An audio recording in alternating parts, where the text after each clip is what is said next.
I want to shift gears to like financing and fundraising. You are rare in this specific part of the discussion because you got past $1 million in ARR without equity financing. For all the internet people at Bootstrapping, how'd you do that to get a really tough space up and running like Gen AI automation, mid-market sales, enterprise sales? It's not like a cheap thing to do on any dimension. Part of the challenge right now is that AI is super hot, funding is easy, and as a founder, it's easy to go think that raising capital is the right thing to do, and if it's available to you, you'll take it. It leads to unforced errors if you're not careful. Our view from the very beginning was we're selling something that is new in the market to a space that doesn't buy very quickly. Make sure that we have a really good foundation before we start bringing external capital to scale up a pre-existing motion. We started very early on knowing that AI is capable of unlocking huge amounts of value. We can unlock faster in mid-market. If you have the right product, go and create a lot of value, you can command very large ACVs. That's essentially what we started with. Some of these were portfolio companies at private equity group. We got them as customers, had a very healthy ACVs, got to that million mark quickly. The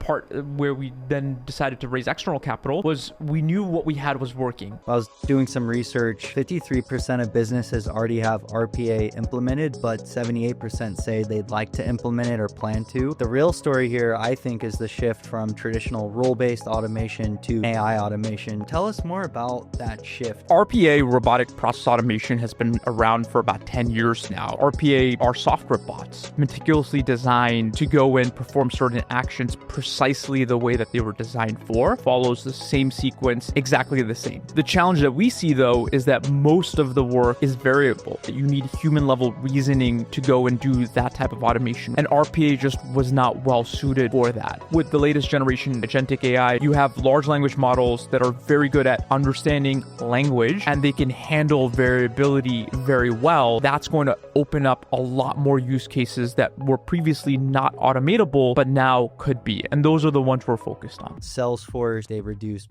support by 50%, 4,000 jobs. Do you think they over-index there? How do you view it in those companies' context versus like working with banks and insurance? What's happening in the public markets with Salesforce and others is that they get boost from speaking about how much AI is improving their operations. So you have to separate how much of that are they doing and saying to forecast where the market is headed, but also to get a boost from Wall Street on some of their valuations. Part of that is around positioning. I do think that most of our customers aren't necessarily viewing this as a way to cut labor, looking at this as a way to go and to make their people better off at serving the end customer. Ankur, welcome to Under the Banyan Tree. Thanks for having me here, Sam. How's everything going? Things are going pretty well. Awesome. Why don't we just jump right in? Give the listener some context on yourself and Multimodal, the quick elevator pitch. Yeah, so Multimodal, we're focused on automation for finance and insurance, largely using AI agents, and we can get deeper into that. But this is kind of the next step function in automation using the latest technology that's available. And for me personally, this is my third startup. A lot of my background comes from finance at places like Bridgewater and JP Morgan. I've been doing machine learning a long time, and I think this is the biggest moment in AI. So really excited to be participating on this as a founder. Yeah, absolutely. So I want to give the listeners some context about a few things. So I was doing some research just for today for context setting. 53% of businesses already have RPA implemented, but 78% say they'd like to implement it or plan to. But the real story here, I think, is the shift from traditional role-based automation to Gen AI automation. And the stats are staggering. Like some of the things I saw are AI-powered claim processing can speed up the turnaround time by 70%, saving insurers over $6 billion a year. Chatbots now handle 42% of customer interactions since 2025. Underwriting accuracies up 54%. Fraud detections up 28% with Gen AI. Nearly half of the insurers in the United States are using AI-based pricing models.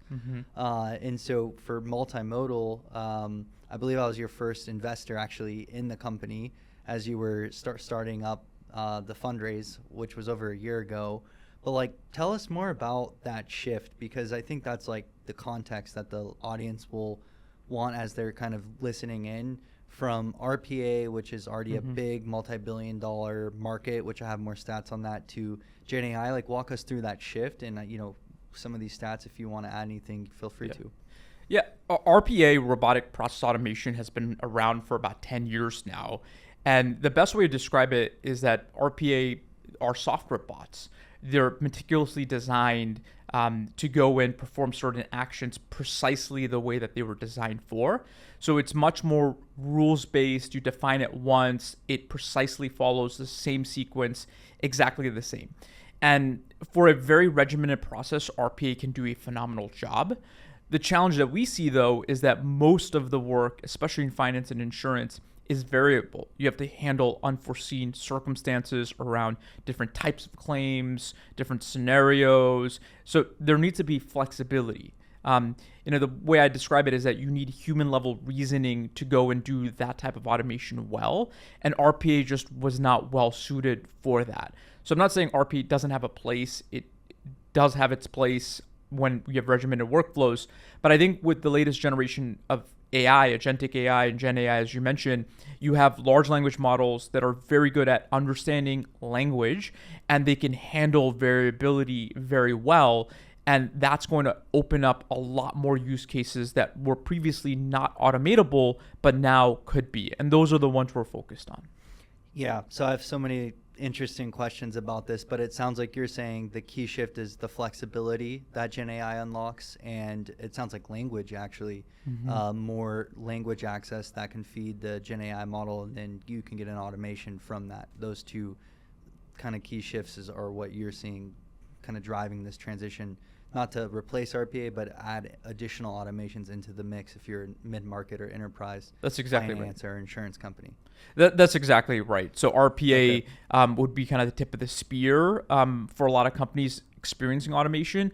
I think that many companies that we speak to, though, they might still have some RPA work that they do, but they're very quickly moving on to the next big step function shift. Yeah, because that's what I wanted to ask you about, that step function shift, because just from a data point of view, I think I had read is like RPA is a $28 billion market right now, could go up to $211 billion by 2034, while Gen AI is much smaller, maybe in the $1 to $2 billion range currently. I don't know if you agree with those figures. There's a lot of growth rate ahead of Gen AI automation, but do you think that's just a fact because of the 10-year head start and the technology being new, right? Yeah, that's right. So I think when you think about generative AI and agentic AI, it's actually going after the labor pool that companies have. So you can think of big enterprises having a pool of capital to spend on software. Right. Their pool that they spend on labor, so people, is dramatically higher. It's order of magnitude higher. Right. With RPA, you're really not going to do a material part of someone's job. You're going to do a very small sliver. That could still be a meaningful sliver, but it's capped, right? Whereas with agentic AI, you can do a significant part of some roles. And so you're really competing for not just the software budget, but actually parts of the labor budget. So in my worldview, and I think this is true from people that are speaking about agentic AI and the potential, is that it's going to be in order or two larger in terms of magnitude versus what RPA could have done, because it's going after the labor side of things. Right. So it's not just pigeonholed to automation that's a rule-based automation like RPA. It's actually, hey, this is now going into more of the labor market, and what are the different tasks, because it's more flexible, it has more language adaptations, you have a bigger TAM just due to that. It's just still early days. That's exactly right. So I want to take a step back, and you've kind of mentioned this in your introduction, but you've worn many hats. Just off my memory, Bridgewater trader, hedge fund manager, technical co-founder. I believe you raised around $50 million, maybe a bit more or less. Now you're a founder, CEO. So which lessons from that journey stick with you most today? I mean, and tell us more about your background. Yeah, I think the earlier part of my career was spent in finance. So I was an operator on the business side, trading markets, right? So analyzing different types of market inputs, making trading decisions, executing on those trading decisions, managing portfolios. So I have a lot of empathy for what business users need, right? They want really great tools to help them accelerate the analysis that they do, the decision making that they do, to perform better at their roles.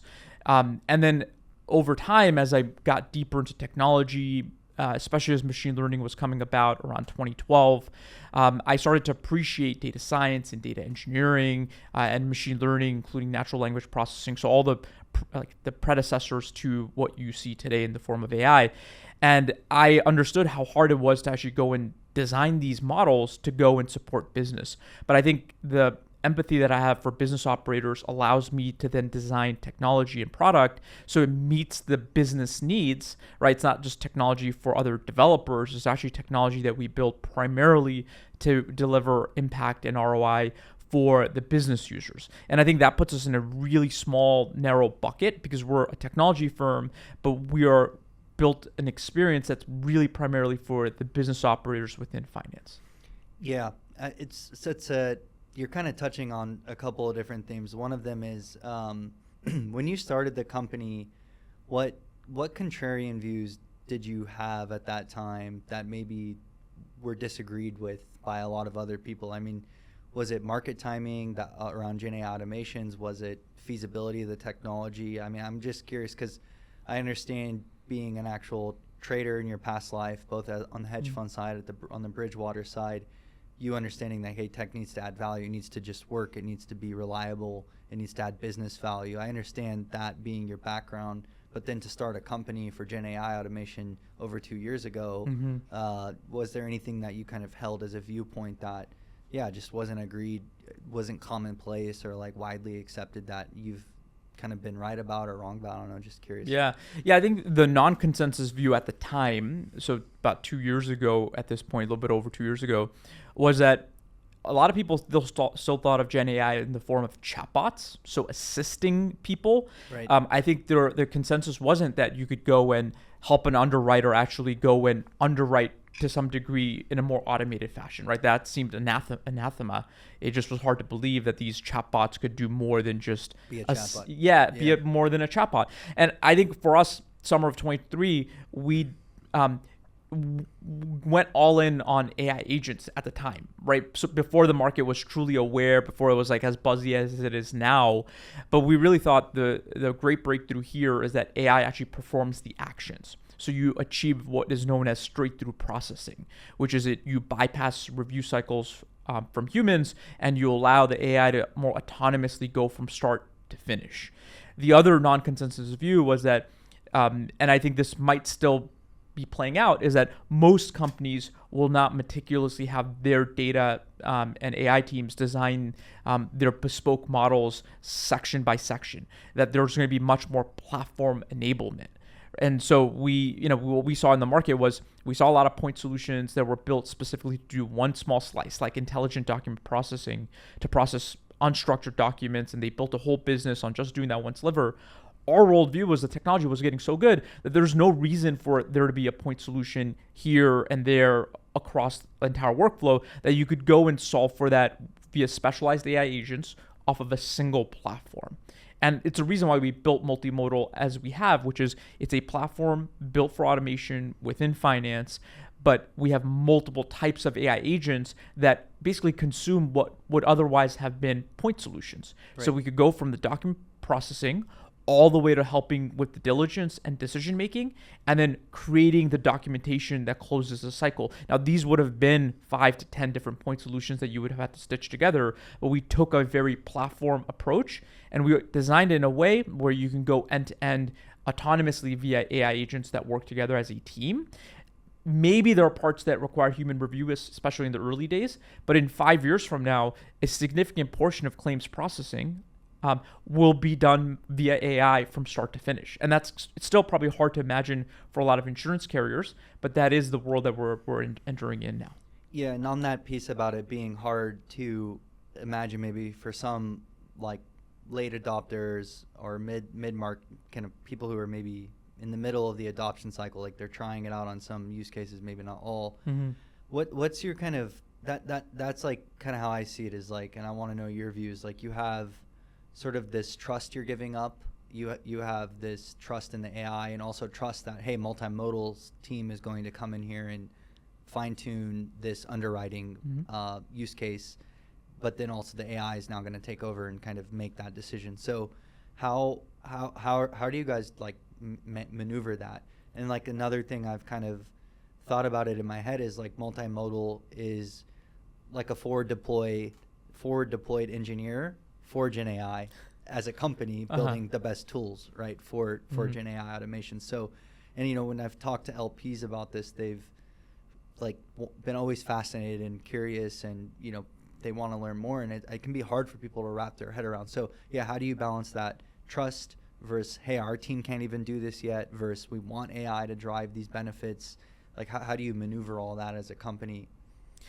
It is very interesting because the enterprises we sell into, and especially mid-market as well, it takes them a while to get comfort around the technology. Right. So we don't view ourselves as just a technology company. We're in the business of trust and the people business, which is a lot of our customers, they want to benefit from the latest technology, but there is a delta between what they are able to do and what they're aware of, and then what they ultimately would want to go and see.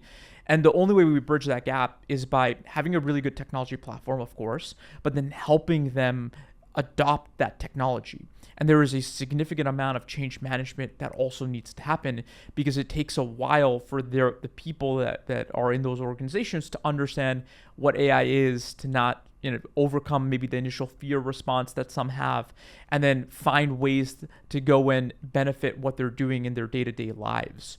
I think the other big challenge that we need to overcome, that we do through forward deployed engineering, is these models are really good off the shelf, and they keep getting better from Anthropic and Google and OpenAI and whatnot. But when you look at a high domain expertise field like finance, you can't just take these models and prompt them and achieve success.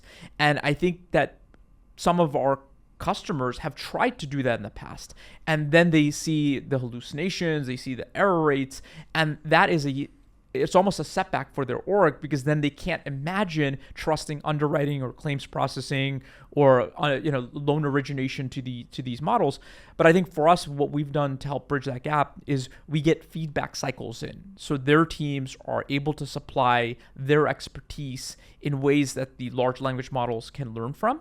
So then the AI agents that are designed are very much trained from their very best people to do exactly that work. And they could see that gap really close between how the AI is doing that work and how their top talent is doing it. Yeah. But that only happens through that forward deployed motion. Right. So it's almost like what's underneath this concept of change management is guardrails, and then checks and balances, where the best humans that understand what the quality bar is, can provide that structured feedback to the agentic system ran by multimodal, and then the accuracy improves, their comfort with the AI goes up, and then everyone's sort of happy with that handshake agreement around rolling out a Gen AI initiative. Versus if you just go put a Gemini model, state-of-the-art API, it's bound to hallucinate. It could cause cultural damage, because now leadership and even individual contributors are fearful around further experimentation, and then it's just setting you back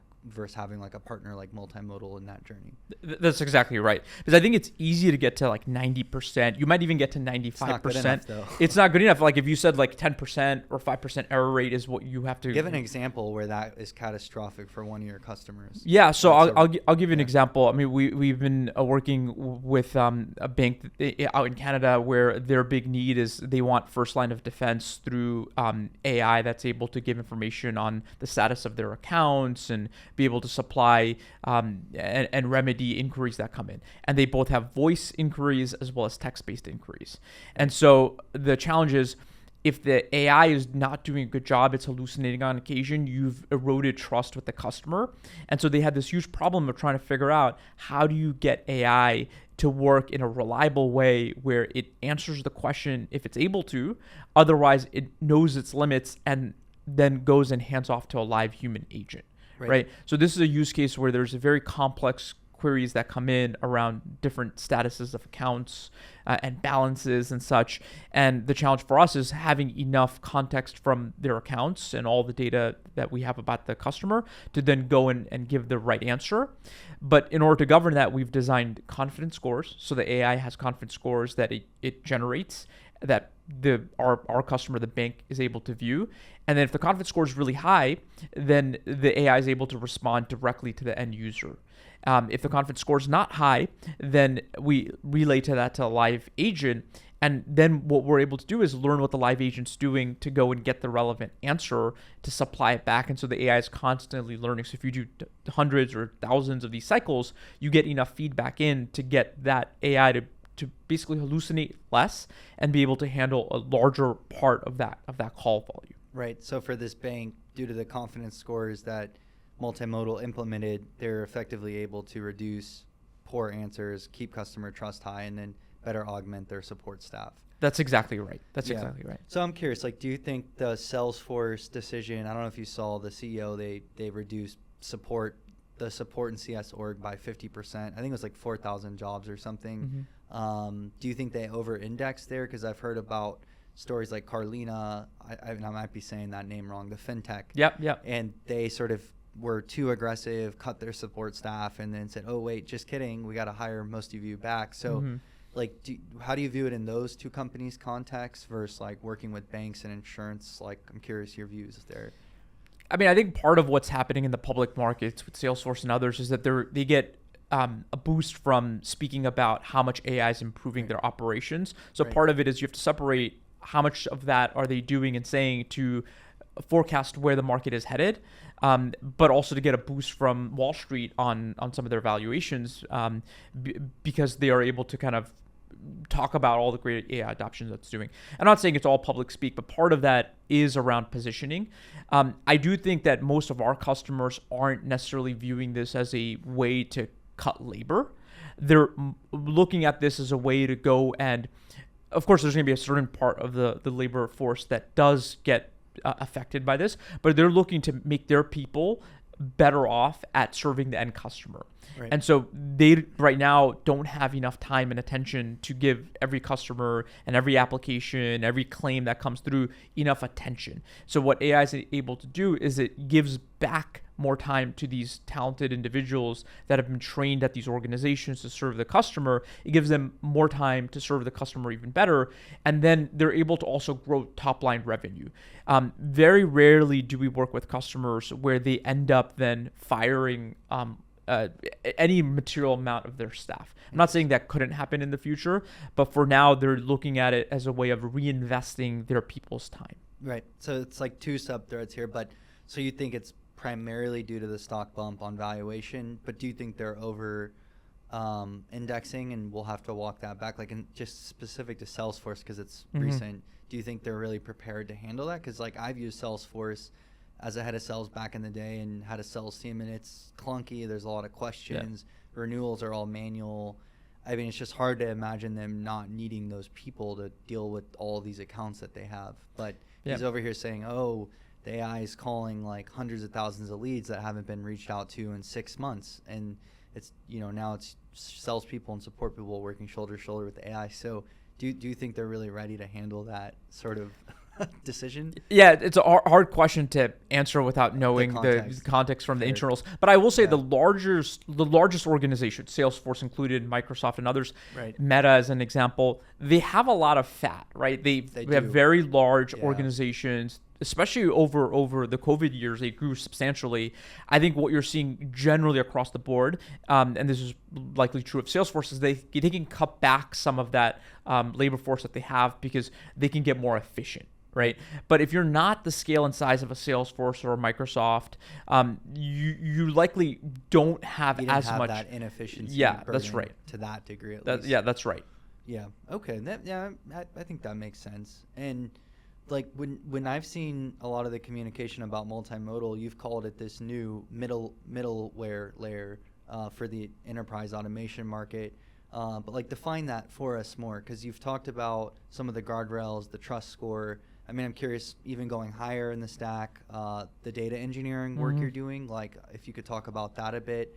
Also piecing together a lot of different models for different use cases. Maybe you could talk about that. But this concept of a new middleware layer for automation that's Gen AI native, I think listeners would love to like learn about what really goes into that cohesively end to end.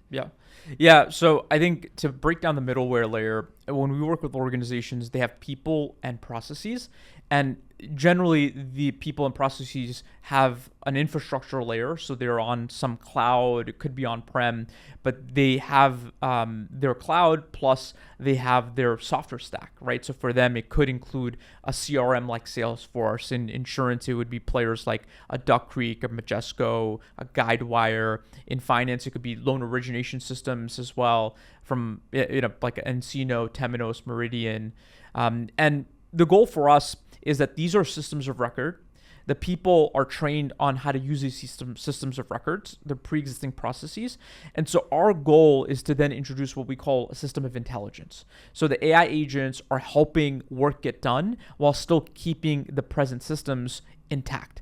And in most cases, you do want to keep the present systems intact because it's very hard to change what people are doing with their pre-existing processes. You can't change that overnight. So it's almost like, let's keep the processes and the software stack fully intact. Let's just introduce AI on top. It acts as a system of intelligence, and it's able to get work done with the same systems being intact. So I'll give you an example. When you have lending, let's say it's mortgage lending, you have applications that come in, usually in an inbox. You have supporting documentation. So these are bank statements, tax returns, passports, driver's licenses. There needs to be a human, historically, that would have opened up those emails, looked at the application, looked at the files, tried to verify that all the files were correct, pulled the information out from the documents, corroborated that against the application, and then decided, should you move forward with this as a bank or not as a lender? Now that entire leg, taking in the applications and documents, can be done via AI. Now that data needs to be routed into a loan origination system. So without the loan officer at the bank even realizing it, AI has done a lot of the heavy lifting up front. Generally, beyond the document processing, we actually support the decision making. So we're able to look at the banks or the lender's credit criteria, apply that to the application and the supporting documentation, decide if it's a hot opportunity or not, and then be able to position that to the underwriter saying, this should be approved, here's why, right? And here are things that you should check a bit more to just confirm this. Or this is not a right opportunity and here's why, and don't waste your time on it. Right. And then the last bit is creating the loan documentation, right? So behind the scenes, we create the loan documentation and then send that back to the end user, the applicant, and then they get that via their inbox. So we're not changing the inbox. We're not changing the loan origination system. Everything remains intact, but it's like having a pair of like invisible hands behind the scenes via AI agents that are supporting people in the work that they do. Yeah. So it's almost like, for example, if you were a mortgage company, you have all your documents you normally send, you still send those. You have the criteria to make a decision on someone's kind of worthiness to receive a loan, you still keep that criteria. The communication process remains the same, but maybe instead of a human taking in all the intake forms, scanning them, making the decision, the AI does all the document scanning, communicates back anything missing that needs clarification, and then even can get to the decision process and then next steps process, like filling that into like, here's the next step, and that like that can all be automated, and then a confidence score could flag, hey, actually humans step in here. That's right. Look over this. This is just, we don't know here as AI. We don't know what to think here. What do you think? And then everything stays kosher that way. That's exactly right. And you can almost think of the human's part, the human in the loop, as a form of tool calling, where the application comes in. Right. It could be done via an inbox because people are accustomed to inboxes. The AI does a lot of the legwork. So it does the initial triage, reading in the document, classifying it, parsing the information. It applies a set of rules, or it could be model-based decisions for the underwriting criteria. So it does the diligence, does the decision-making, even papers the quote. And in the event that the AI gets stuck somewhere, it calls the relevant human essentially to go and review the part that the AI is confused about. Right. And then what it does is that it also learns from the feedback that the human supplies. So the next time it encounters a similar situation, it learns from the prior example that it learned from. And then it's able to do that better in the next go around. But you could imagine that the core technology plus cycles of feedback enable basically a series of AI agents that can do this from start to finish for the majority of the application volume that comes through. And it may not be true today, but for most lenders in 5 years, that should be true if AI continues to expand and evolve in the same ways that we've seen. And I wanted to ask you that about evolution of AI, where we're at today versus where we're headed. Like, what can't Gen AI do today that the market wants it to do in finance or insurance what are the limits, and how is Multimodal pushing those limits, pushing the innovation curve? Would love to hear about that. I think we run into customers that, because like AGI has been overhyped, think that AI can do far more than what it's able to do, right? And it's not that AI can't do it or eventually can't do it. Do you hear that just on like a first intro discovery call, an executive, an AI leader, CTO, or someone in charge of underwriting at a bank, or whoever you're speaking to, sort of coming in with unrealistic expectations? Is that usually where it first props up? Yeah, so I'll give you an example. I mean, this is where expectation setting needs to happen when you sign on a customer. I'll give you an example. An investment professional, like let's say at a private equity firm or investment bank, may look at data room and want to be able to have an AI that basically reads all the documents, prepares the financials in a proper CSV, sends them back via email, maybe logs it into their system, maybe finds comparable companies and presents research back in a synthesized format.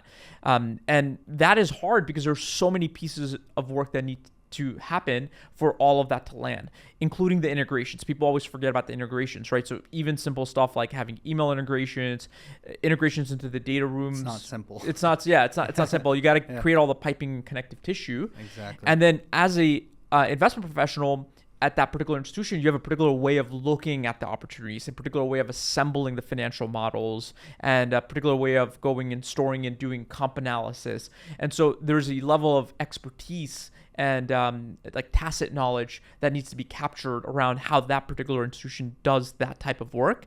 And unless you capture that, AI is not going to be able to do it at the level and proficiency that the investment professional needs. And so you could go and demo something very quickly that opens up people's eyes, but in order to make it really resilient and robust in a production capacity, you do have to do a lot of the heavy lifting around configuration, implementation, the integrations that are involved. And that's where the forward deployed engineering piece really comes in, right? And once you do it, you could get from 95% good to 99.7% good. So it's usable in a production capacity. And that delta, those 4 or 5 percentage points, are absolutely everything, right? And what we're very good at is helping customers close that last mile for you to not only have AI that is in a POC setting, but actually get to a production setting. Yeah. So on that too, with change management, expectation setting, that part makes sense around, hey, what piping has to go into this, what fine tuning, what's going to be the kind of training the AI period in your organization. Is this use case even a good candidate? You have to walk them through all that. I'd imagine too, there's competitors, right? I know from the diligence and investment process. So how are you seeing the space? Like, do you see any competitors that are going head to head with you, or is it mostly internal, kind of status quo, like the competition's just them not doing anything or them trying it themselves, as we discussed earlier? Or is there some good commercial competitors out there that you're seeing? Like, because when I think about building a business, it's like you find your early adopters, you show it can work, you prove it out with some really great names, and then it all kind of comes down to like, can you scale this to a real sizable business? So competition's a big piece of that. So I'd love to hear, for the Gen AI automation space, like, what's that look like for you so far, 2 years into the journey?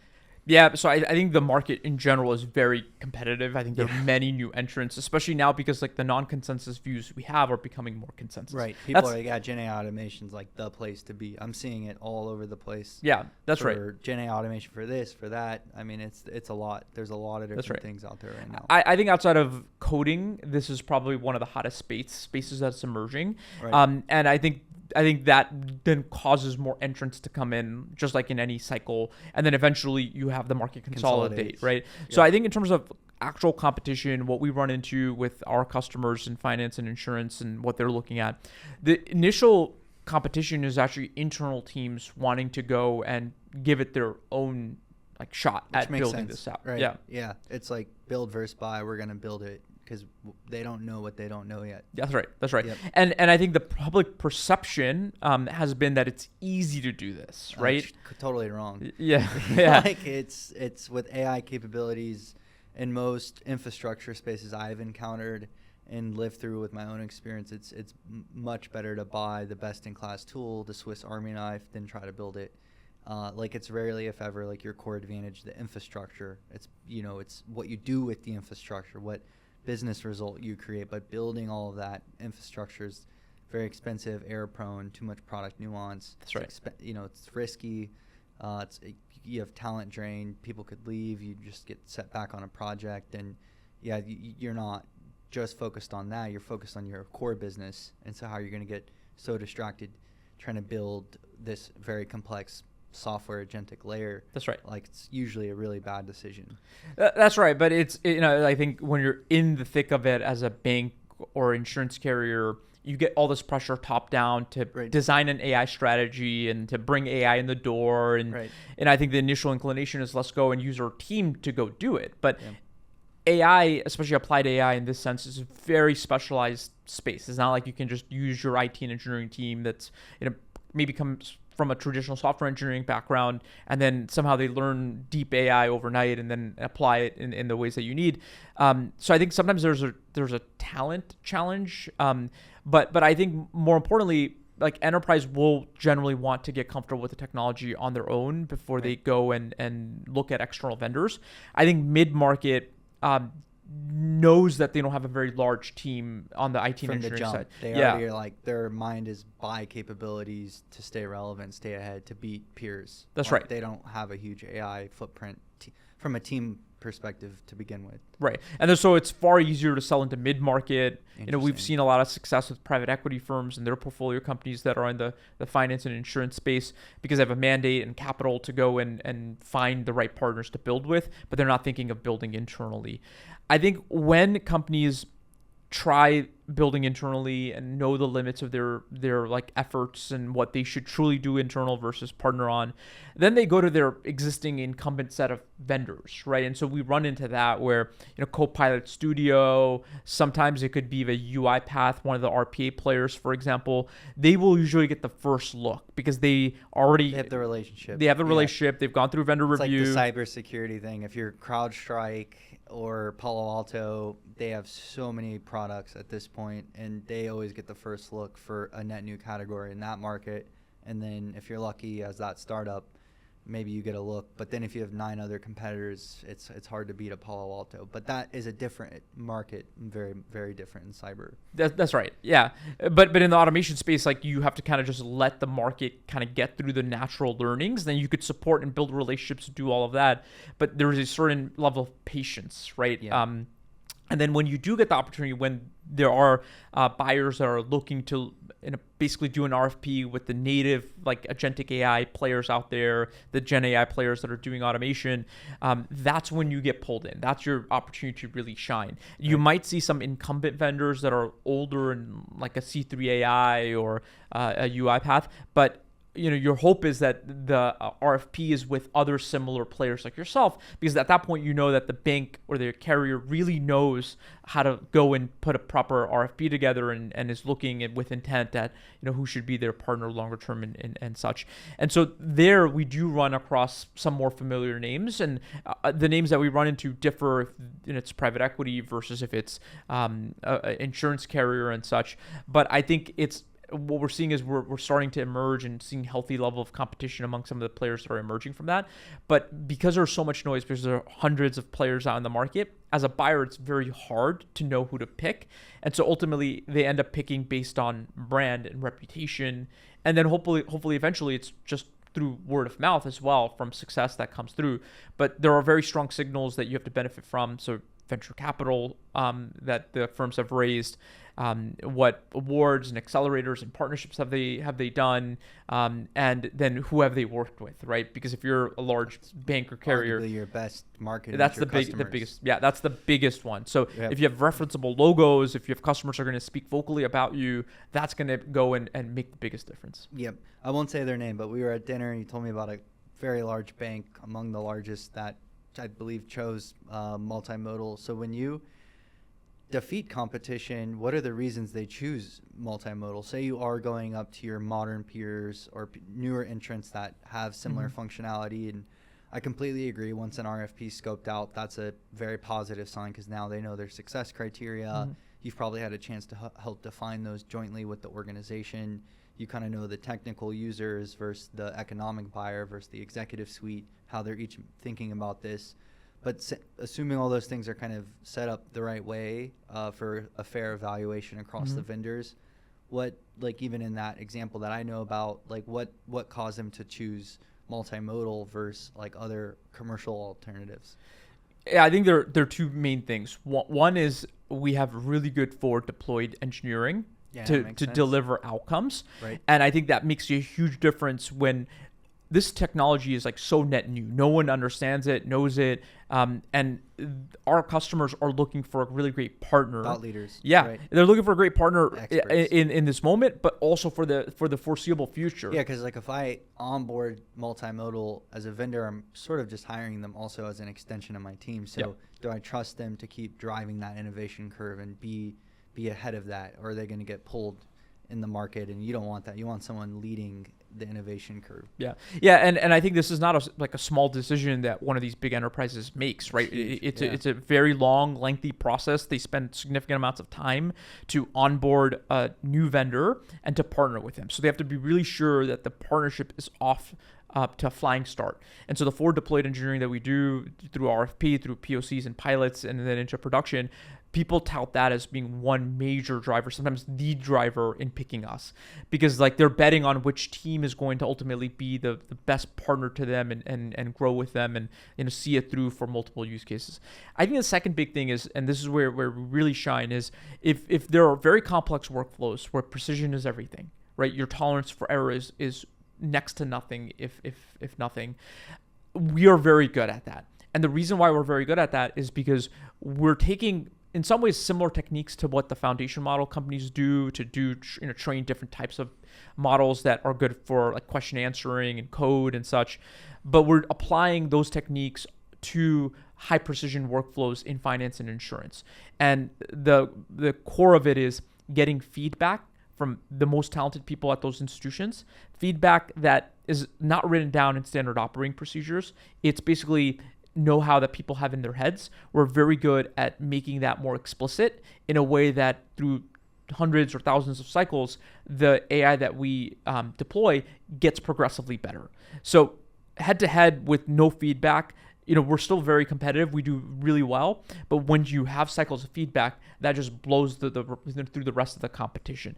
It's really fascinating. So it's like once that stage of not only is there different vendors and success criteria, but now it's feedbacks coming in. Who absorbs it and who actions on it best. That's multimodal in this case, and that's partially due to the forward deployed engineering talent bar that you have and the quality there, but also just your technology's ability to absorb that feedback and actually act on it to drive a better business outcome for them. That's right. And that puts us in a very specialized type of category where we're working on very high precision workflows. So we're not going to be your general purpose agentic AI like automation platform. I think there's plenty of players that could do that very well and make it easy to use and serve the high precision workflow use cases. Yeah, like very generalized low leverage task where accuracy does 95%, it's fine. Yeah. Or out of the box as fine. Yeah. And it's not to be dismissive of the value that those companies create, but you have generalized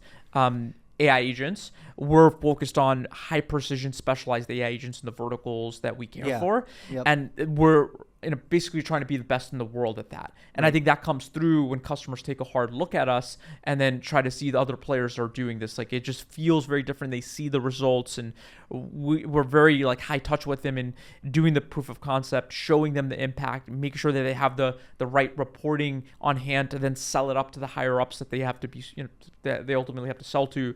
And that allows us to win in those markets. Yeah, it's almost like I'm imagining it like an XY axis, and X is degree of difficulty of the use case and Y is value of the use case to the organization. You are at the far top right extreme where you do best with the most complex, hard to automate use cases that are also the most important, most business value, core to the business existence.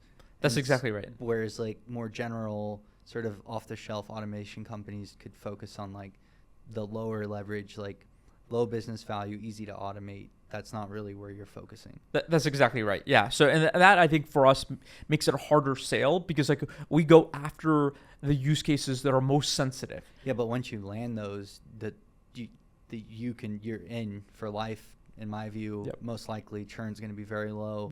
And you can expand to other use cases, and you've earned the trust of that organization. So, and like the customers I know about are, among the largest kind of out there in their respective fields. So.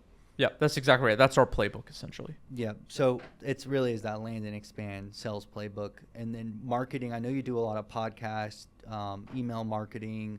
What's like been working for you to educate that market and do the thought leadership, I guess, and what things don't work well for founders who are listening to that? Well, it's funny because like some of the tactics change over time. Like what used to work well doesn't work well. So I'll give you an example. Email is a great example where 2 years ago, 3 years ago, you would have said, let's use AI to do outbound email. Let's use that as a tactic. But once the cat's out of the bag, everyone knows email and you're inundated with AI generated email.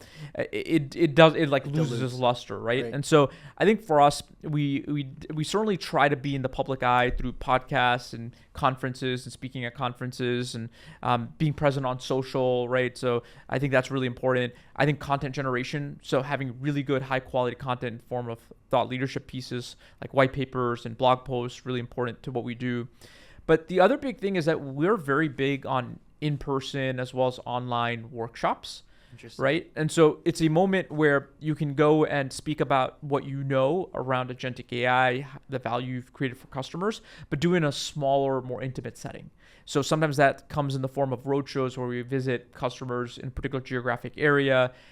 We'll do an hour or 2 long meeting where we're not necessarily trying to sell like our product. We could talk about sort of how it's been helpful for those use cases, but it's talk about the broader landscape around AI, where the use cases are, where the values coming forth, and that allows you to build a relationship. It allows you to engender trust, and that's so critical because we're in the people business, not just the software or technology business.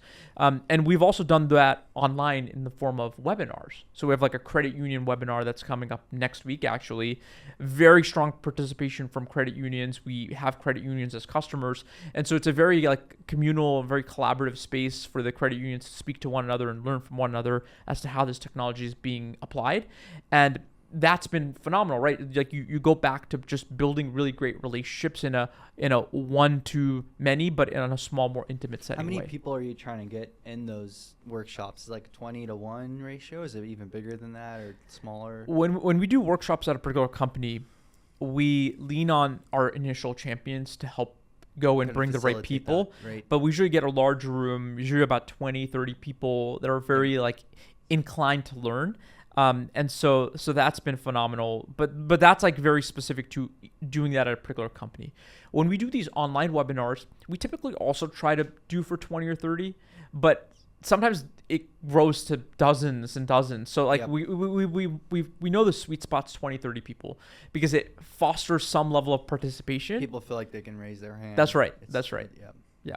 So it sounds like for your go-to-market approach right now, you started with the low-hanging fruit channels, podcast, webinar, email marketing. As the space had more entrants, maybe more noise, it's like reverting back to more community-based approaches is probably like your favorite channel right now, you'd say?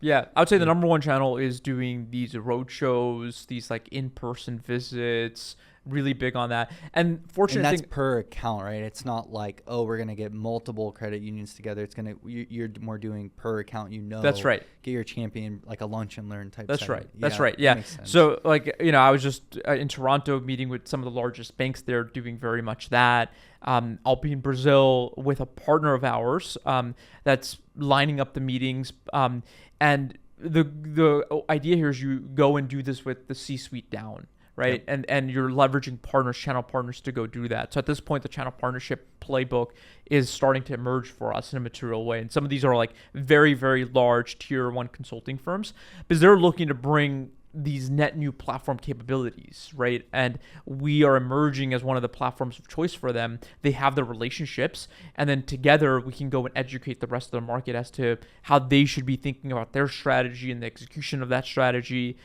We could drive multitude of use cases. That's the beauty of our platform, is that we're not a point solution. We can be a little bit broader within finance, and so it allows them to go and have a safe space to really experiment. Yeah, I love it. Yeah, and I mean, as an investor, it's like really makes me happy to see you interacting with customers, flying to different places and doing that. I think that there's no shortcut to customer trust, building relationships and educating them. And you're already like steps ahead at that point of defining what an RFP could look like. What are the capabilities? Who are the key players in that account to sort of drive influence with and be on a text basis?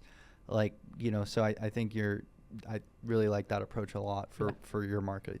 Yeah, it's a very hard tactic. I think a lot of founders don't want to be doing that. No, they want to do a demo and 2-3 demos have a $100K deal, right? Right. It's just there's no shortcuts. Yeah, or they want people to come up to their website, find them on social, and just purchase, right? And without any interaction. And for certain types of products, like particularly consumer or bottoms-up motion, That can work. That can work. But for this, like if you really want to do this, like finance and insurance, very much a people game.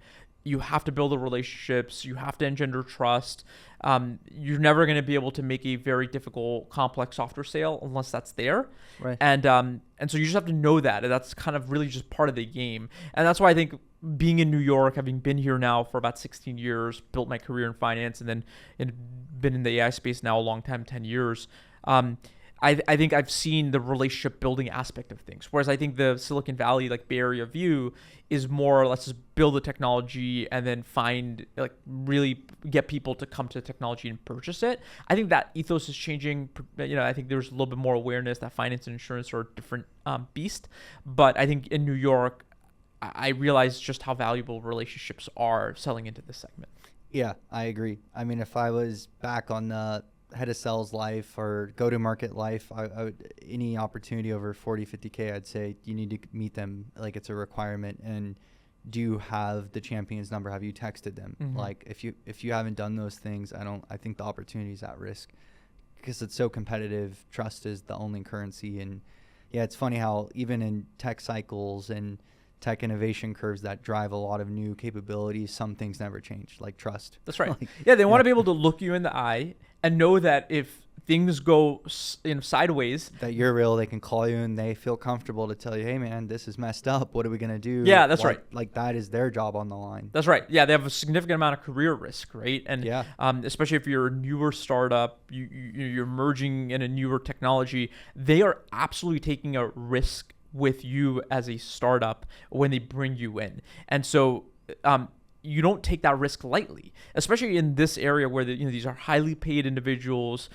They climb the corporate ladder to move up the rungs in their finance domain. One bad misstep is really detrimental to their career. You have to have empathy as to who the buyer is and what are their motivations. And if you're not aware of that, you're going to get many things wrong along the way. Yeah, and that's when I chose to invest in you in this space. That was exactly my thought process. This is the right founder for the right space at the right time that will not only have the right technology approach, but have the right approach to the market, the right level of empathy, the right level of relationship building.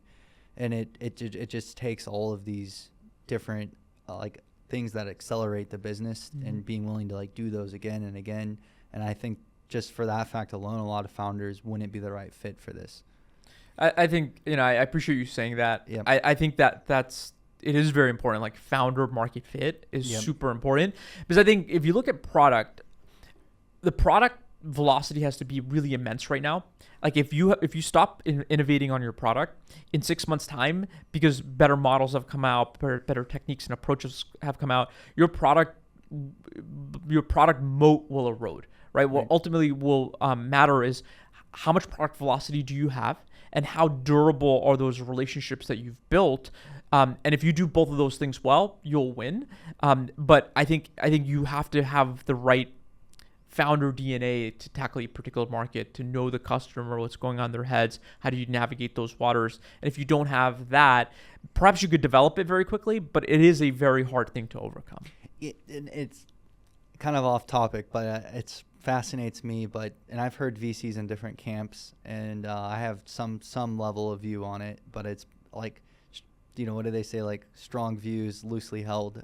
So do you think founders going into any of these Gen AI fields, and there's so many from infrastructure to agents, do you think they need to be domain experts to build a big business? Or do you think you can just learn all that, whether you're doing things in, finance or healthcare or legal or accounting or so many different things in infrastructure. Like what's your view on that? Because sometimes I see founders who just dropped out of Harvard or Stanford, or they have no experience, and then you see, wow, their company did really well. Or sometimes I see a founder who had no relevant experience in that domain, and then they go into it and do well. And then I've also seen a lot of it where they're stepping into something and they have no idea what they're signing up, and they're just wrong. Like you're on these calls, and hey, I've met, like, I know your competitors, you don't know that, but I know them, and they're my friends, and this is a space where my job is to know as much as I can to make these are risky decisions, but in a qualified way. So I need to be informed. And so, sometimes I've seen it work against that founder, where they just clearly they're just grasping at things, and it's not good to see that so early on. Like, they're so misinformed there. So I've seen a spectrum, but I'm curious your view in the Gen AI world, or just on founders, like from a philosophy point of view. Do you need to come from that space to win in it?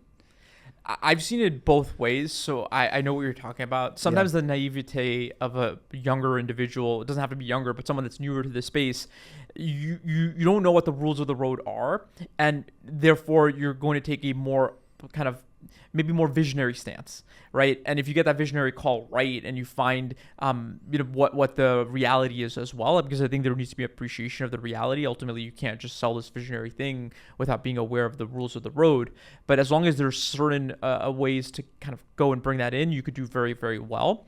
The opposite is also concerning. Like, if you know too much about a domain, you just become too just like negative. That's right. You think everything, and that's the same in venture capital. Like, you could get burned by a certain scenario, and you have to like forget it, but remember it all at once. That's right. Or you can't be effective at decision making. That's right. I think otherwise, like, you wouldn't even attempt to do things that you just fold up shop. That's right. That's right. Like, if you asked 2 years ago or 3 years ago even whether you could automate certain very meaningful, very complex parts of these jobs in finance and insurance, a finance or insurance insider would have said no way, right? And some still do say no way, right? I think you need an appreciation of the fact that there are net new things that are coming online, that have come online, that if applied well, it's going to rewrite how work gets done in finance and insurance.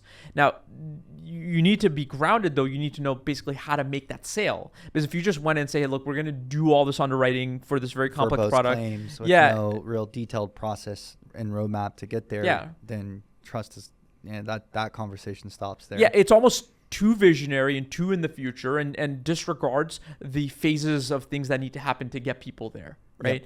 Yep. And that's the change management piece. Is like, if you sell something that's super visionary, that you're not appreciative of all the edge cases and corner scenarios and all these things that you have to go and be aware of from governance perspective, compliance perspective, infosec perspective, then you won't be like, it sounds great on paper, it demos well, you might raise big rounds, but then when rubber hits the road, you actually won't get the traction that you need, right? And so you need to have appreciation of who those buyers are, what their considerations are today, how you kind of phase it all in, even if you have something that's super visionary. And so, like, our worldview is most of the work that we take on today will be mostly done by AI, with people playing a smaller part of the role. Now, they will find newer things to do, but you don't need people processing documents, even making decisions on a lot of these documents that come through. So think underwriting submissions, insurance claims, a lot of lending applications that come through. And I'm not talking about just retail lines like mortgages and such. Corporate and commercial lending is going to change dramatically, right? It could also be for large M&A transactions. I think the nature of that work changes dramatically, but it's going to take some time for people to get fully on board. And so you have to kind of give them the tools that they're comfortable using today, even if you have a more visionary stance for years down the line. Yeah, so it sounds like it's this combination. If you don't have the domain knowledge or expertise, you'll probably fill that in with your vision, but being able to match that with reality and have a clear plan of keep getting your vision caught up to speed with the reality and building trust versus just being sort of delusional, and kind of that's like a race to the bottom, a race to nowhere. That's right. You can't build customer trust, and I think a lot of VCs would also just pass on that approach. Whereas it's okay if you are just coming into something, you have a visionary kind of approach, whether it's due to the market being new or you being new. But if you're realistic about how to get there, how the tech's going to work in it, and you back it up with results, then that will take that all day. That's right. Exactly. So I want to shift gears like a little bit to like financing and fundraising. You know, you are rare in the sense, in my view, on this specific part of the discussion, because you got past past $1 million in ARR, and even more than that in terms of revenue. Some of it wasn't ARR, but like, you know, bookings. But you know, past that 1 million mark without equity financing. So for all the internet people, that's bootstrapping, right? Yeah. And you might have taken some debt. Uh-huh. You might have, you know, I don't remember that specific parts of the detail there, but how'd you do that? I mean, to get a really tough space up and running, like Gen AI automation, mid-market sales, enterprise sales, it's not like a cheap thing to do on any dimension. So, Sure. I mean, maybe, and I remember early on meeting you, some of the wisdom you dropped on me around your last company. Hey, we raised around 50 million. It forced a lot of errors. And I don't want to repeat that here. I really admired that. Sure. I learned a lot from that discussion. So maybe you could tell us about getting that 1 million ARR mark and like your view on that as a founder. Cause I actually think more founders should think that way. Yeah. And I think that it's hurting them how much they're raising too quickly. Yeah. I mean, I think part of the challenge right now is that AI is super hot, funding is easy, and as a founder, it's easy to go think that raising capital is the right thing to do, and if it's available to you, you'll take it, and it leads to, in some ways, unforced errors if you're not careful. So our view from the very beginning was like, we're selling something that is net new in the market to a space that generally doesn't buy very quickly. Right? It takes these long, lengthy cycles to buy. And what we want to do is make sure that we have a really good foundation before we start bringing external capital to scale up a pre-existing motion. So for us, we started very early on knowing that AI is capable of unlocking huge amounts of value. Now that value we can unlock faster in mid-market because they don't have a lot of good alternatives. So if you have the right product, if you can go and create a lot of value, you can command very large ACVs. And so that's essentially what we started with. We started in mid-market. Some of these were portfolio companies at private equity groups. Some of these were like independent lenders. We got them as customers, had a very healthy ACVs, got to that million mark fairly quickly.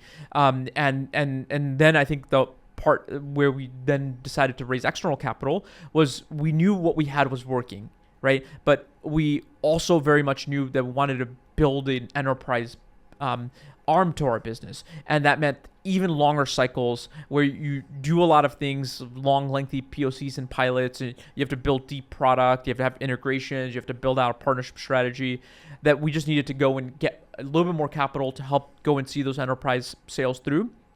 And I think that's when we decided to bring more capital out.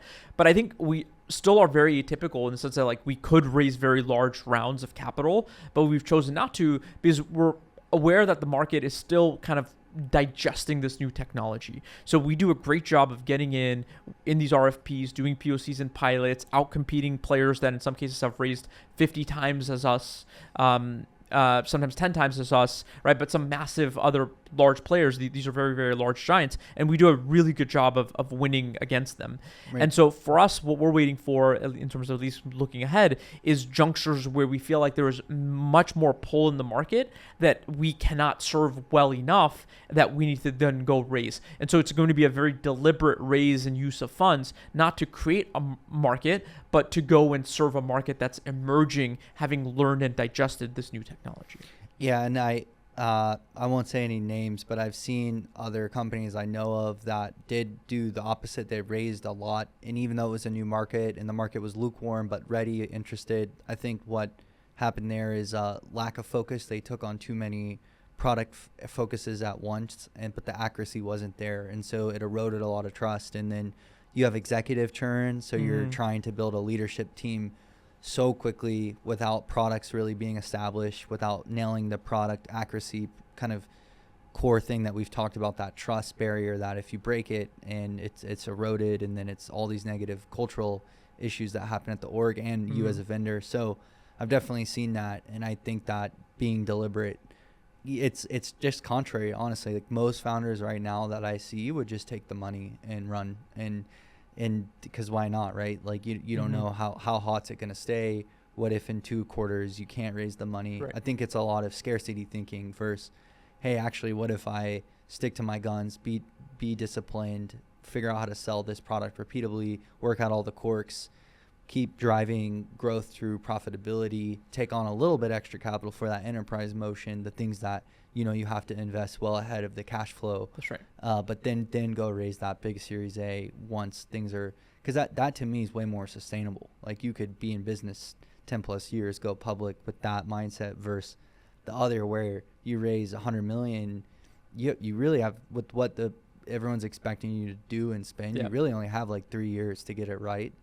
Or you just kind of go into no man's land. Who's going to fund you after that? That's right. Where do the talent you attract when you become that company isn't what a lot of founders realize. Like I've noticed sort of if the people are just joining due to the accolades of funding, not business success, they're just prone to go to the next shiny object. So it's like these things that I don't think are necessarily thought about, but should maybe be for people over raising. Yeah. I think there was a small maybe part of the market that shares that narrative, like in a tiny but mighty teams, and you have this whole thing about bootstrapping or revenue per employee. Yeah, right? Yeah. So you have these metrics that people are maybe more attuned to now, but that's for I think hyper growth. That's more like I think for companies going 0 to 100 million with like 20 people. Yep.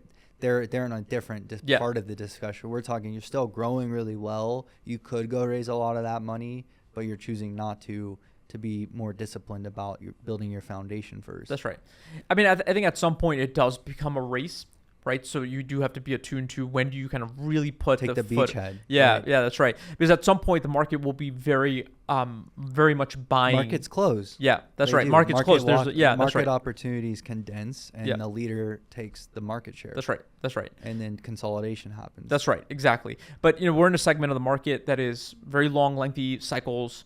First impressions matter, right? Right now, people are experimenting and trying, but like if you don't have a good first impression, you probably won't get a second look, right? And that's problematic. So as you said earlier, you want to make sure all the quirks are settled. You want to make sure it's battle tested, and we don't want to just go and spray and pray and hopefully people like turn experimental revenue into production revenue. Want to get a handful of customers that are really successful. They are very positive word of mouth. They're referenceable logos, and once we have those really great successes many times over, then it's just easier to go blanket the market knowing that you have a very strong foundation. You have no product uncertainty as to the maturity of the product, and at the same time you also are able to allow the market to mature. So one of the great things that I see is that some of our peers that have raised a lot of money, they're helping educate the market. And so we look at that very positively, which is like they're helping nurture the market, means the less capital that we have to spend doing the same thing. Now we have to still be in the conversation, but we could do it with far less capital as basically laid out in order to go and help create that market. Yeah, the one thing that I think would always concern me, like putting my CRO cap on, is you can't win a deal you're not in. So I don't know how you think about that at Multimodal, but that's if you have a lot more SDR power, AE power, field marketing power, brand awareness, you're just naturally going to see a higher degree of deal flow. So even if your close rate drops, which it probably would because you have more opportunities, more salespeople onboarding, your still net revenue growth would be higher, but then you have to balance that versus the bad first impression. But how do you think about, and I think this is highly market dependent, but in your market, do you think about that at all? Or like, hey, what opportunities are buying out there that I'm not in? Like, has that, because I do think there'll maybe be that flip that where it's like, hey, we need to go hit the gas now because the market's buying at mass scale. It sounds like it's still an early adopter education phase, but I don't know, how do you think about that? Because that's the one thing to challenge this perspective we're talking about. Yeah, I absolutely agree. I think that is the thing you're trying to balance, which is like, you won't win if you don't see that opportunity and be in all the opportunities. That's right. Basically. That's right. Right. And I think what we're seeing is that the number of opportunities are opening up where there are serious intent around doing defined RFPs. Success criteria, pilots. Right? And really like really strong intent, high intent RFPs. If we saw a lot of them like across the board, that signaled to us the market is now very much like open and buying, right? But you feel that from the conversations you're in. Yeah. And I don't think we're at that juncture. I think, as I mentioned, the first few phases of let's build internally, let's go to the incumbent vendors. It's like people are still working through their versions of chatbots, like from 2 years years ago, right? Like trying to design a Perplexity or ChatGPT like experience for their own data. Like some organizations are still there and they're doing a little bit of agentic, but mostly on code, right? Not like a real back office or front office or middle office automation. And so I think that we still see the market as still emerging, not quite mature. But I think to allay some of the concerns that you brought up, the thing that we're trying to do more is we're trying to lean into more of our partners. So these are generally, not always, but generally consulting firms that have pre-existing relationships.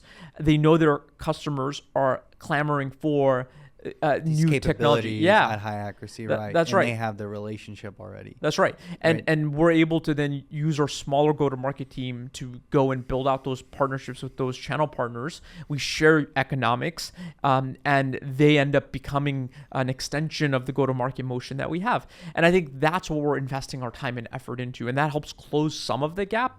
I think over time you will want to have do a blitz. Yeah. You will want to spend massively on the go-to-market motion itself, right? But it all comes down to at least some timing of it. It's very hard to time it precisely, but you want to time it mostly right. And for us right now, we control our destiny. We don't. It's like we haven't raised a lot. We don't have a significant burn. We're growing in a very healthy manner. And you know how to.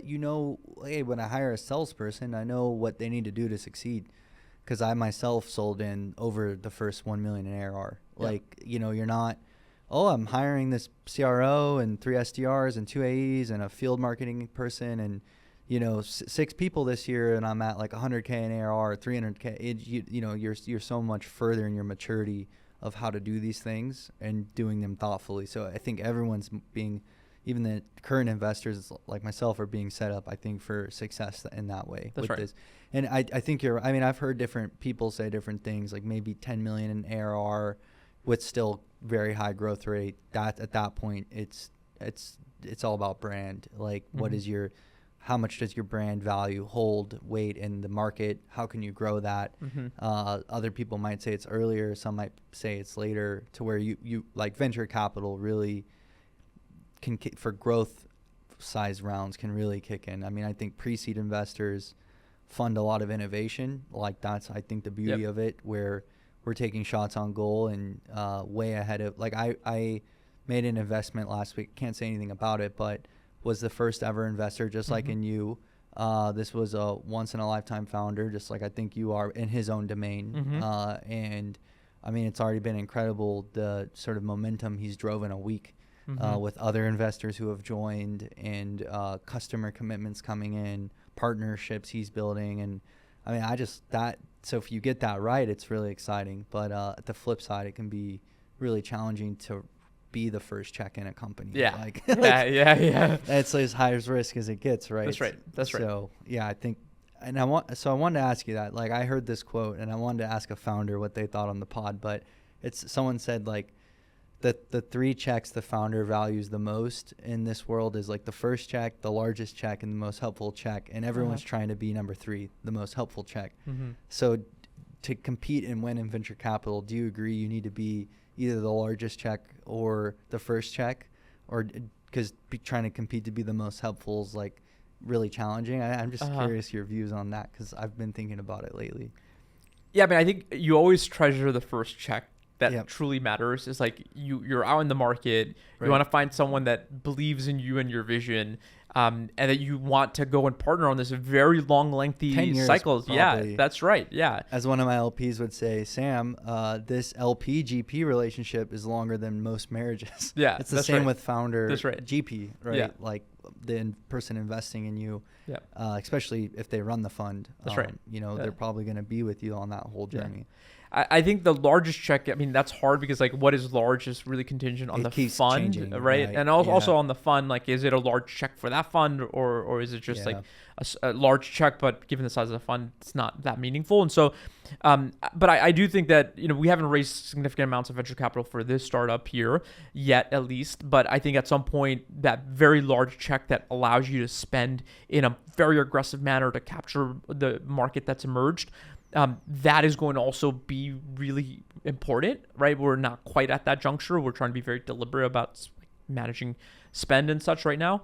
But then I think the most helpful check, and I think that's tricky, is like, what does most helpful mean? Because it changes right over the course of your journey and your cycle. So if you were building a fund, you would optimize for if you had. It's an unfair question, but it's just for fun. Like, what would you optimize for? Trying to be a growth fund or the first check investor or the most helpful?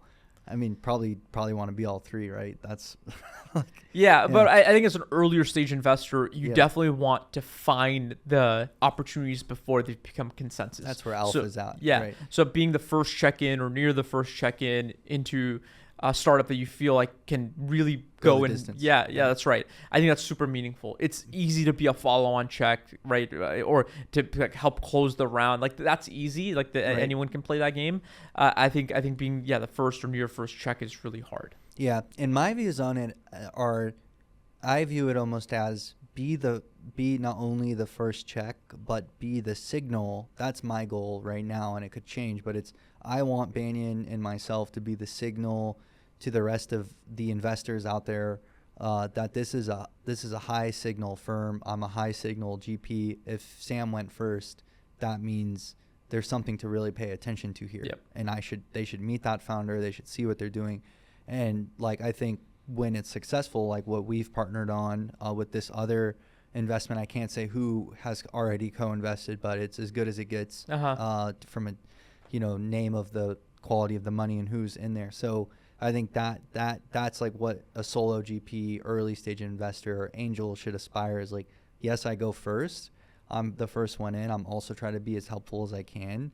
But then that drives a signal to other investors, because then you can filter around and, you build like a lot of relationships that way, because they see, oh, you were here before me, so you must be doing this all day. What else are you up to? Oh, wow, that looks interesting. Yeah. So I think that's the way I think, because consensus does matter. And I think Martin Cascada, the GP of Andreessen's infra fund, wrote this piece like a week ago saying, hey, like, non-consensus investing's dead. And I think he's right at like the seed stage, even like later in the phase of the pre-seed round. But first check-in, it still is kind of non-consensus. That's right. And after that, it's like very much consensus. Because like, I need you to go get the tier ones and everybody, like, because like that's the capital we want. Like, they're really quality at what they do at that phase. That's right. Yeah, exactly. And then I think what you're seeing is the bigger funds, they're multi-stage funds, they have massive amounts of capital. You're seeing they'll go with you all the way through IPO. Yeah, and they're very concentrated in many ways. They'll put big check after big check. Yeah. And then allows, in some ways, they have like the king-making aspect to them. They kind of do, because they can absorb extraordinarily high valuations and really large checks, because most of those funds have over 1 billion plus that they're ready to invest with. That's right. And so they're okay with like marking things up significantly than what like a smaller fund with a smaller check would be able to do. Yeah. So it's kind of binary. Like, you have to, figure out a way to land that early capital and then also quickly bring in those quality of investors. If you can't, then it's like, that's going to be tough. Yeah. Yeah, and I think that's why the signal from the first investor or two really matters. Yeah. Because they help get the rest of the round together. Yeah. And you also want your early investors to help inform who you should bring onto the cap table in the next like who's round. really writing checks. Because like, I won't say names, but like I meet with certain other GPs and we share very openly, because they might do $1 million check on average, and maybe my check these days is around $500,000 or $750, but we're not going to like push each other out, is the point I'm making. And so, like I kind of have relationships where I would feel like, hey, it's a high fidelity, they would go next. And then they bring me into things too that, hopefully we can partner on. Yeah. So because as a founder, it's, you don't want to be spending the majority of your time raising capital, right? That's a waste of time. Yeah. You want your investors to hopefully inform, because they're the ones that are really tied into that network to figure out who makes sense pattern composition wise. Follow on. That's right. Yeah.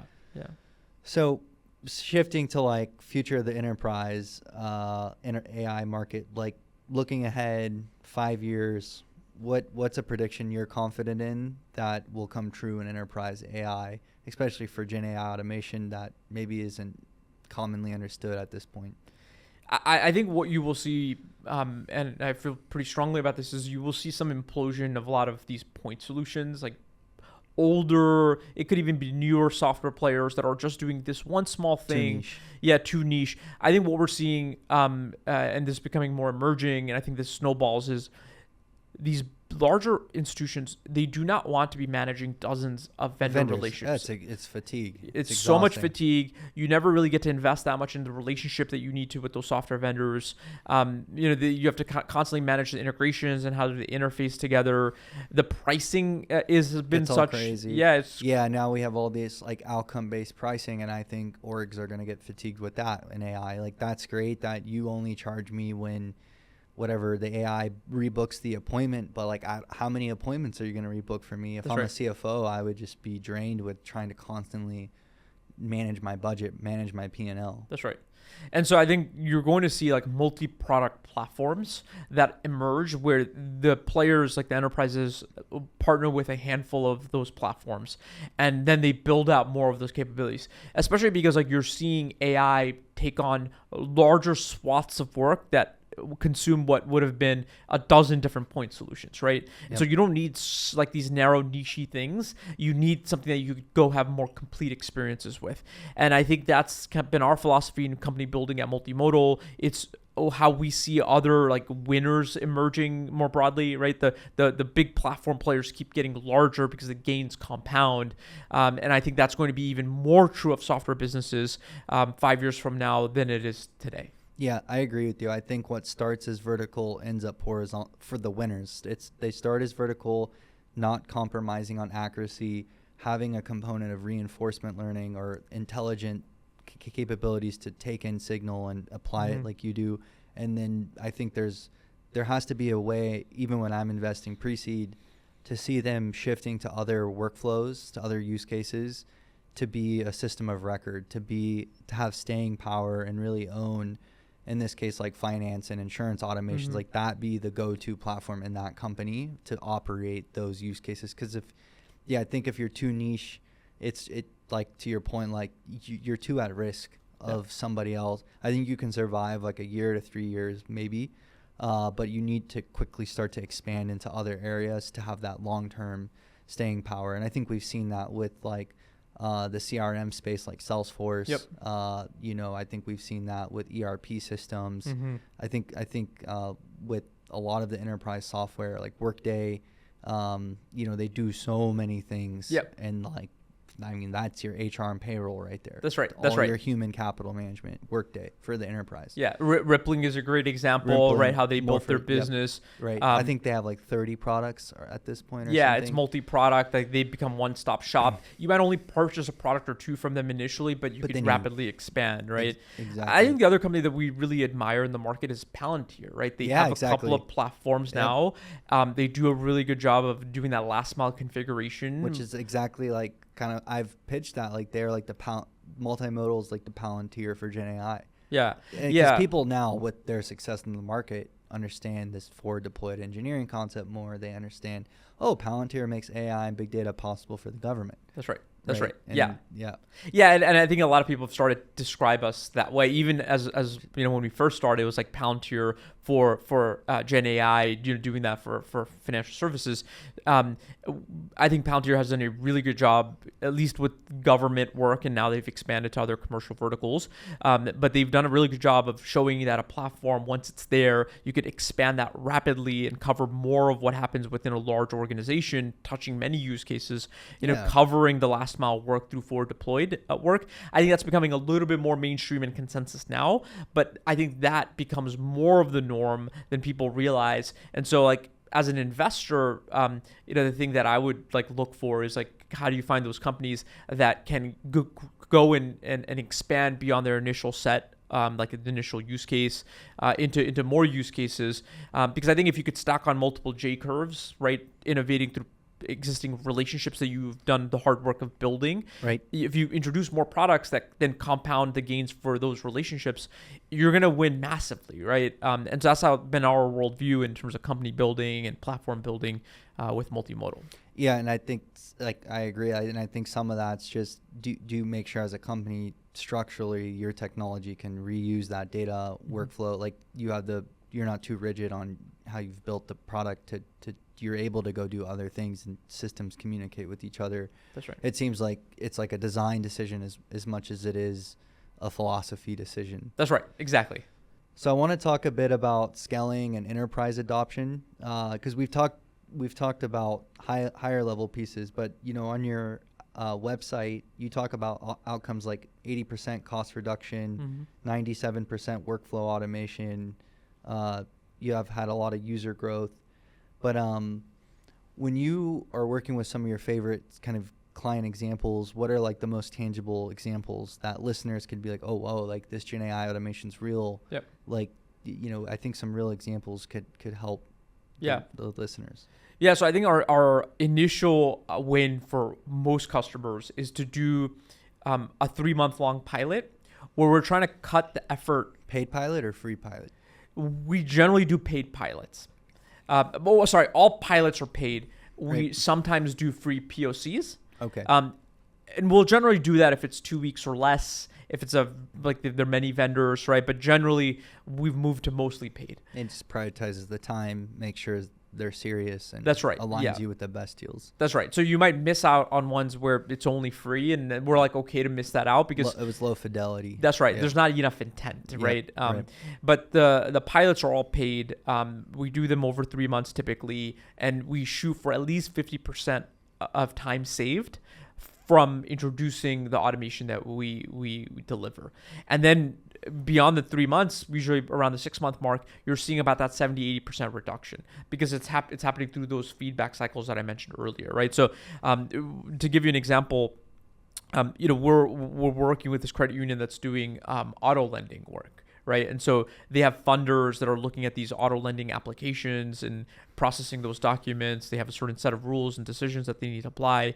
It took us some time to get them like onboarded, their use case set up, but they're starting to see some initial wins here, which is like they're saving time that they thought they should save using AI. And it's changed the mindset around what you can do with AI, because I think this shop in particular had previously tried and is using some degrees of RPA. And so they were working through the RPA lens of like, okay, well, we tried this, but it didn't work. Like, why should this be any different? Yeah. And so I think there were a couple of hard things we did to do. One, we had to show that 50% was achievable very quickly, right? Because it's like it feels like a material milestone. You save half of your time that your team normally needs to take. The other big thing is that you show that different types of work that couldn't have been done before around doing more complex diligence on these applications, you could do that through a modern AI. And then I think the biggest unlock is that you're not causing like job loss. These funders, these people that are looking at these applications can now spend more of their time doing more valuable work. So it's a net gain. Not only are you saving on the cost of processing these applications, but you're able to grow the business with the same team without having to hire more headcount, right? So it's revenue enabling at the end of the day, even though a lot of people initially view this as a cost reduction exercise. Got it.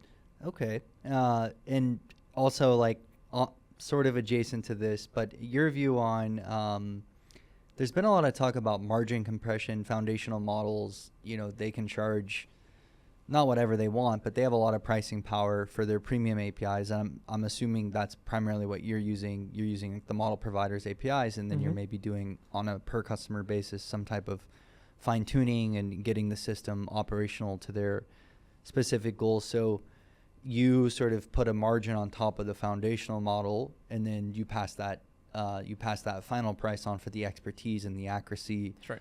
The headcount reduction needs or lack of talent that the company would have had, probably whatever they're facing there to, plus the business value. So, I mean, there's a lot of different discussions about that in the venture capital investor community around like the staying power, a lot of these automation layers built on top of the foundational models. Like, what's your view on that? Yep. And how do you think about that? Yeah, so we've benefited from the models becoming cheaper over time. Right. That being said, there are more complex models like these reasoning models like O3 and GPT-5 thinking from OpenAI, and you have the thinking and reasoning models from Gemini and Anthropic. And so the best performing models for complex work are these reasoning models. And they're doing basically a lot of calls at inference time, right? So you're making many calls, so consuming many tokens to do very complex work. And so even though the token cost is falling, you're consuming many more tokens to do work. But I'll say this is that for our use cases, it's dramatically more expensive per people to be spending time doing this work than versus the reasoning models. That's right. And the reasoning models, they of course are cost to us.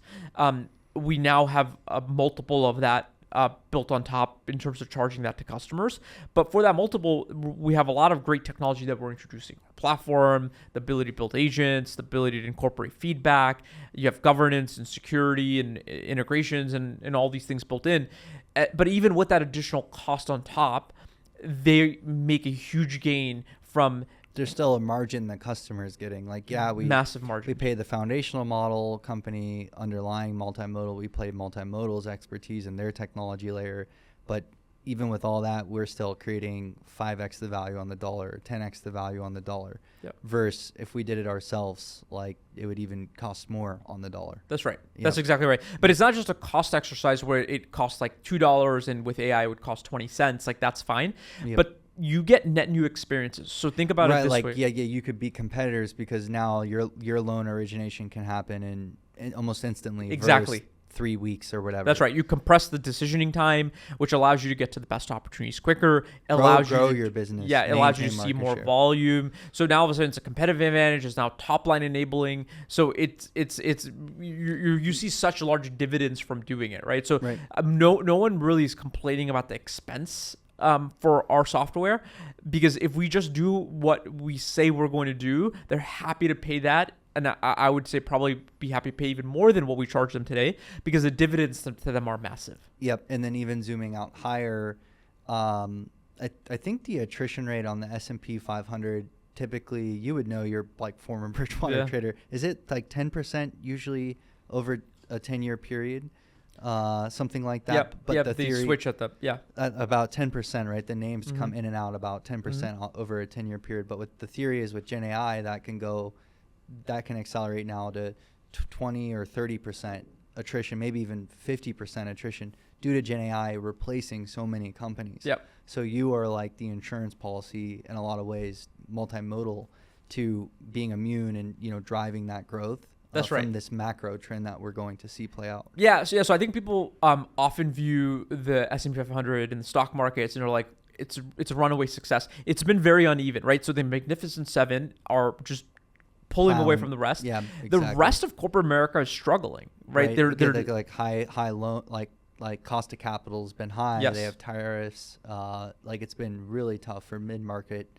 I think they had their first like up kind of week or 2 weeks with the tariff news kind of settling down and rates potentially with kind of the Fed decisions. Yeah. I think I'd read since like the last 5 or 6 years was the first time the mid-market index had any positive growth. Yeah. Corporate bankruptcies on the rise, right? And so I think what is important to consider is that this is an existential threat for most companies in ways that the internet was. And so I think what will become very clear, is not clear yet to the market, is that they have no choice but to have an AI strategy that works. Today, maybe it's not a must-have because like if you don't get this right, like you're not going to see an immediate impact. But when you zoom out from a 3 to 5 year perspective, that will very much be the case. And so I think that what we're waiting for is like, let's just do our job. Let's make the companies more competitive that we work with.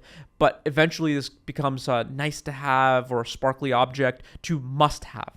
Right. And if we go and build a business where we're one of the players, maybe the player that a lot of the players in the verticals that we care for choose, will help all of those companies modernize very, very quickly. Right. Again, going back to that middleware layer, acting as a system of intelligence, helping work get done more efficiently, where that level of doing work is a necessity to remain competitive. Otherwise, you're just going to see your business compress and shrink pretty quickly. Yeah. And maybe we can end it here, but the last thing is like UiPath. I don't know how much you've read, but I think that it took them like 5 or 7 years to get past $1 million in ARR. 10 years, I think. 10 years. Yeah. So I've heard different reports, but I mean, it's fascinating because you're talking about this market timing, being ready for the opportunity, having the piping built, having the happy customers that were forward thinking and ready for that adoption, that define their pilot criteria, that we were ready to kind of spend time with multimodal the right way. And then it almost seems like history's repeating itself. Like our UiPath took 10 years, what took you like a year maybe. So it's not as like dramatic as what they went through, but then look at them now. I mean, I think they're well past $1 billion in ARR, like hundreds of thousands of customers. I don't know how many of those are paid, but it seems like a very similar market dynamic. That's right. I think that's right. I think that the challenge with UiPath is that they have to now get into the agentic space, right? It's like a whole new company. Yeah, it's a whole new company. They have to reinvent the product and the marketing message. And it's a challenge. But I think that the adoption cycle is much, much faster. It's not as fast as like coding though, right? If you look at coding, right, was one of the fastest besides just general purpose text to. That's right. Yeah. And so I think that automation's still really emerging where we haven't seen a $100 million ARR business built overnight. So it's not like in the same realm as what coding has done, like through players like Cursor and others, like Lovable and the whole vibe coding space. But I think you will see that. Right, I believe so. Yeah. So I think it will be multimodal. That's my bet. Yeah, I mean that's what we're trying to build, right? It's like waiting for that opportunity where it's does so take accelerative, off. That's right. And the market's so educated, and internally they're ready. And then at that point, pilots might be eliminated. You could just be, I'm not saying that would happen, but it could be a world where you're just demoing to close, and then there's so much inbound flow. That's those signs where you're like, now is the time, gas on the pedal, do the big growth round, and that's exactly right. Yeah. We've made our platform self-serve where people can purchase the platform day one and get value like day two. And we didn't have that a year ago, right? And so even now, like I think the number of POCs and pilots we do or have to do as a percentage of our wins is shrinking because people see the value through the demos we do. It's hyper-personalized demos on their type of documents or decisions or whatever use case that they have. And then they're able to get value super fast, right? And so I think as that becomes more of the reality, you're going to see much, much faster cycles to close. Awesome. Well, Ankur, thank you so much for joining me today. Thanks for having me, Sam. Really appreciate the conversation. Awesome.